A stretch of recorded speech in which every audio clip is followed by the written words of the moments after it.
जय हिंद मेरे प्यारे दोस्तों, स्वागत है आपका रीड द बुक्स में। और आज हम एक बुक्स पढ़ रहे थे तो सोचा कि क्यों ना आप लोगों के साथ में भी इस चीज़ को साझा किया जाए। ये हमारे हाथ में ये बुक्स दिख रही होगी, सक्सेसफुल पेरेंटिंग्स है। दरअसल ये बुक्स हम ये दूसरी बार पढ़ रहे हैं, पहले भी एक बार पढ़ चुके हैं। ये बुक्स बच्चों के लिए नहीं, माता पिता यानी कि गार्जियंस के लिए है। ये बुक्स इतना शानदार इसमें कंटेंट है, इतनी अच्छी बातें बताई गई हैं कि जब हम इस बुक को नहीं पढ़े थे तो हम मतलब अपने आप में ये सोचते थे कि हम अपने बच्चों की पेरेंटिंग्स जो है, मतलब जो देखभाल और जो केयरिंग है करना, इस प्रकार की जो चीज़ें हैं हम बहुत अच्छे से कर रहे हैं। पर हम जब से हमने ये बुक्स मंगाई, और ये दो बुक्स हैं, एक सक्सेसफुल पेरेंटिंग्स है और एक हैप्पी पेरेंटिंग है। दोनों माता पिता के लिए है, गार्जियंस के लिए है। इतनी अच्छी बुक्स हैं कि जब हमने इनको पढ़ा तो हम ये भूल गए कि हम तो कोसों दूर खड़े थे बच्चों की जो केयरिंग करनी चाहिए, क्या उनको चाहिए, क्या ज़रूरत है। जो आजकल की जो नई जनरेशन है के बच्चे हैं, उनको किस प्रकार से डील करना है, किस प्रकार से उनको अपनी बातों को मनवाना है, किस प्रकार से उनको समझना है कि वो क्या चाहते हैं अपनी लाइफ में, किस प्रकार से उनको आगे बढ़ना है। और तो इस बुक के माध्यम से हमें बहुत कुछ जानने को मिला। और हमने इस जब बुक को पढ़ा तो हमने जब इस बुक की जो चीज़ें हैं, जब हमने बच्चों के ऊपर अप्लाई किया तो कम से कम हमें 70% तक हमें इसका रिजल्ट एकदम से क्लियर आया है कि हाँ नहीं, ये कारगर है और ये सब चीज़ें काम करती हैं।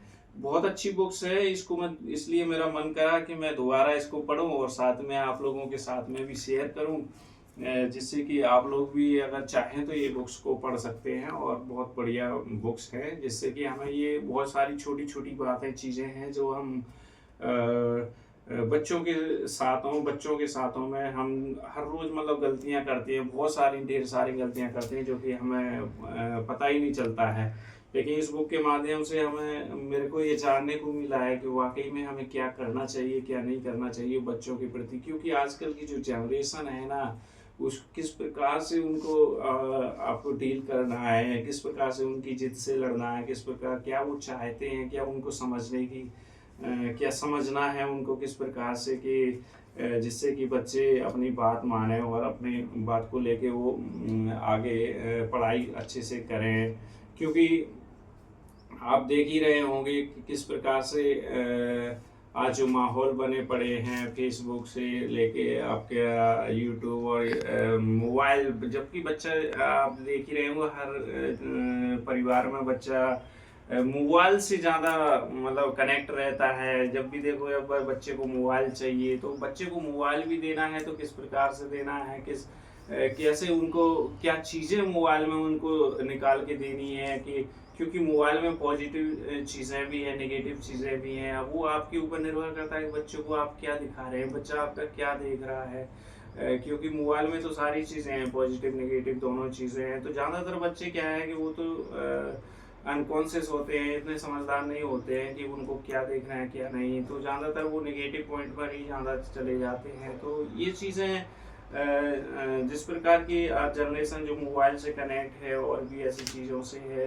तो उनसे किस प्रकार से उनको डील करना है, कैसी चीज़ें उनको सामने लाना है, क्या दिखाना है, ये चीज़ें बहुत अच्छी तरह से इसमें बताया गया है। और जो बच्चे जैसे कि किसी कंपटीशन है, या जो बच्चे थोड़े से समझदार हो गए हैं, वो कभी कभी क्या है कि ज़िंदगी में उतार चढ़ाव आते रहते हैं। तो बच्चा कभी जैसे किसी चीज़ में फेलियर हो रहा है या कहीं पे उसको प्रॉब्लम्स आ रही हैं, तो हम खुद माँ बाप इतने मतलब सिंसियर नहीं होते हैं इस चीज़ को लेके कि ना, क्योंकि हम शुरू से ही बच्चों को उस प्रकार से गाइडलाइंस करते ही नहीं है ना, हम उनके साथ में उठते बैठते बातें करते हैं। आजकल देखते हैं, आप गांव में जाके देखिए, गांव में बच्चों के साथ में कोई भी माँ बाप इतने अच्छे से शेयरिंग नहीं करता है, इतने अच्छे से जाना बातचीत नहीं करता है जिससे कि बच्चा आपको खुल के आपके सामने कोई भी अपनी प्रॉब्लम या समस्या को रख सके। जिससे कि आगे जाके जो बड़े बच्चे होते हैं, तो आगे जाके उनकी वही फीलिंग्स रहती हैं कि माँ बाप के सामने हम अपनी प्रॉब्लम्स को कैसे बताएं, कैसे शेयर करें। और फिर वो हड़बड़ाहट में या फिर माँ बाप के डर के कारण, भय के कारण कि क्या बोलेंगे वो लोग, और वो गलत डिसीजन ले लेते हैं और गलत राय पर चले जाते हैं। तो ये चीज़ें हमें हर माँ बाप को ध्यान देने की ज़रूरत है कि हम बच्चे से इतने कनेक्ट तो जरूर रहना चाहिए कि वो अपनी प्रॉब्लम्स को हमें खुल के बता सके, जिससे कि हम उसका समाधान कर सकें।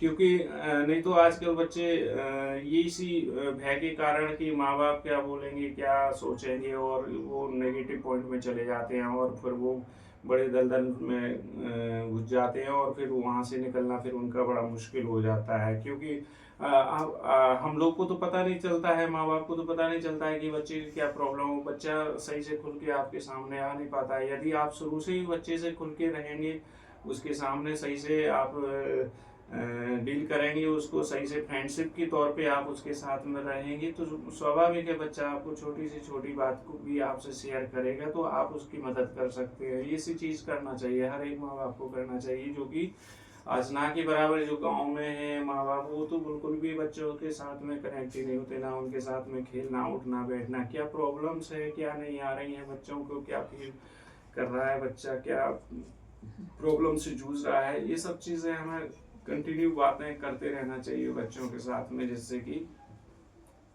बच्चा आपको अपनी प्रॉब्लम्स को बताता रहे, और आप उसे जब छोटी सी प्रॉब्लम्स होती हैं तभी अगर बच्चा आपको बता देगा तो आप उस चीज़ को बड़ी आसानी से सॉल्व कर सकते हैं। लेकिन यही चीज़ें जब बच्चा ना बताने के कारण जब बड़ा हो जाता है और बड़ी प्रॉब्लम भी बन जाती है, तो फिर वो उसको क्लियर करना बड़ा मुश्किल होता है, क्योंकि हमें तो उस प्रॉब्लम का पता भी नहीं रहता उस टाइम तक।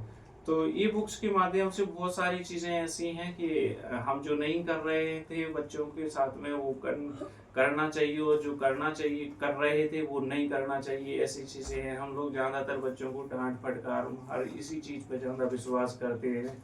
रोको टोको ठोको वाली पद्धति जो हम लोग आजकल आम गांव में चलती है, ये पद्धति ये नहीं अपनाना चाहिए। कम से कम ये तो बहुत ही ज़्यादा गलत हो जाता है बच्चों के साथ में, क्योंकि छोटा सा माइंड है, छोटे से बच्चे मतलब उनकी सोच है, और हम उसी में टोको और ठोको वाली पद्धति को भी अपना देते हैं। बच्चा और भयभीत हो जाता है, नर्वस हो जाता है, फिर वह और भी कुछ नहीं बोल पाता कर पाता है, और फिर वह आगे से आपके सामने अपनी प्रॉब्लम्स को भी नहीं रख पाता है। इसलिए बच्चों के सामने कम से कम 24 घंटे में हर एक माँ बाप को कम से कम 1 घंटा तो बच्चों के भविष्य के लिए निकालना चाहिए समय, जिससे कि बच्चों के अच्छे उज्जवल भविष्य के साथ को आप एक अच्छी योजना बना सके, बच्चों से बात कर सके, वो क्या चाहते हैं और किस प्रकार से उनको उस चीज़ प्रोवाइड कराई जा सकती है। उसको हर चीज़ क्षेत्र में, हर क्षेत्र में उसको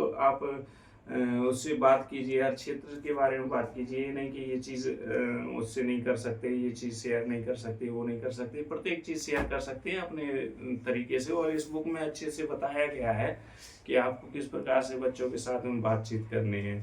तो मैं तो ये रिकमेंड करूँगा कि आप सभी माता पिता जो भी पेरेंट्स हैं जो तो आप अपने लिए और अपने बच्चों के भविष्य को सुधारने के लिए कम से कम ये बुक्स पढ़ लें, तो शायद है कि आपको ये महसूस होगा कि वाकई में हम जो करना चाहिए था वो तो कर ही नहीं रहे थे बच्चों के साथ में।